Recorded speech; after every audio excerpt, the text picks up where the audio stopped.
How to fix stuck on the joining server in your Warhammer 40,000 Space Marine 2 here on your PC. This is a full guide, so please watch it till the end.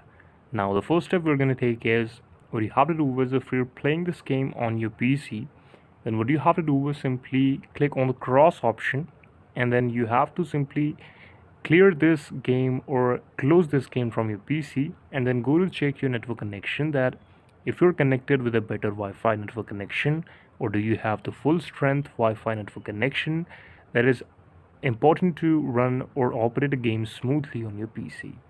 Let me just click it, and then again click on the airplane mode, turn it on, then turn it off to refresh your background application and background activity. The last thing you can do is simply click on the start button, then click on the restart option. That will restart your machine and all will be refreshed. After that, you will see that you're not facing any type of error like that. This is the video. Thank you so much for watching it. Please subscribe to the channel.